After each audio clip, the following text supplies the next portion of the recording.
Nasagip ang isang sanggol na ibinenta umano ng kanyang mga magulang sa Cebu City. Pinagboxing naman ng isang kagawad ang 2 menor de edad sa Iloilo City. Saksi, si Kim Salinas ng GMA Regional TV.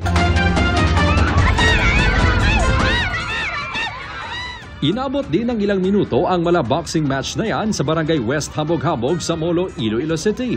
Nakaikot sa kanila ang mga manonood at may mga nag-cheer pa. Ang palitan ng suntok nangyari sa pagitan ng 15 anyos na babae at 14 anyos na bahagi umano ng LGBTQIA community. Pinagboxing daw sila ng isang barangay kagawad dahil hindi raw mapigil ang away ng dalawa kahit pa sinasaway. Depensa ng kagawad. Halin pa sang nagligad, kaya nga na ako ng paugtas yun di sa kunya mo. Do hindi na kuya katulog diri sa obran nyo. Pero ang ganitong uri ng pagdidisiplina hindi nagustuhan ng mga kaanak ng 2 menor de edad. Nagtamo rin daw ng sugat sa tuhod at sumakit ang batok ng babaeng menor de edad. Siya pa mismo nagatag sing glove nga para paawayon. Pero wala yung ginapaminsan bata ko. Babae, gamay pa ka bata.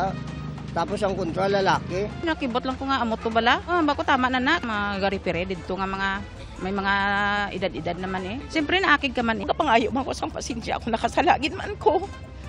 Wala na ko mahimo kaya ara na. Pinatawag ng punong barangay ang kagawad at pinagsabihan na huwag nang ulitin ang ginawa. Ang 2 bata naman sasailalim sa rehabilitative counseling. Inihahanda na ang reklamong trafficking in person laban sa magulang na nagbenta umano ng anak na sanggol sa Cebu City. Nabisto raw ang ginawa nila ng aksidente itong makwento ng isa sa kanilang anak sa kanyang kalaro. Mumagod ang mga anak sa ismusulti nga. Inig out daw sa ilang mama sa hospital kay nanganak daw. Nana daw sila cellphone kay ilak. Mabaligya ako ng 20,000 ng iyang manghod niya. Foreigner daw ang mupalit. Mo isulti sa mga bata. Sa ikaduha na niyang pagbaligya kay ang ika-7th niyang baby na baligya man dyan. Ayon sa pulisya, lumabas sa kanilang investigasyon na ikalawang beses na itong ginawa ng ina. Ayon sa middleman, ibinenta ang sanggol sa halagang 57,000 pesos. 30,000 pesos ang napunta sa ina.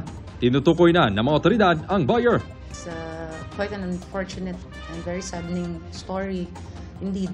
And this did not happen once. It happened few times. Nasa pangangalaga na ng DSWD Regional Office ang sanggol. Naaresto naman sa kasong illegal gambling ang magulang at kasalukuyang nakakulong.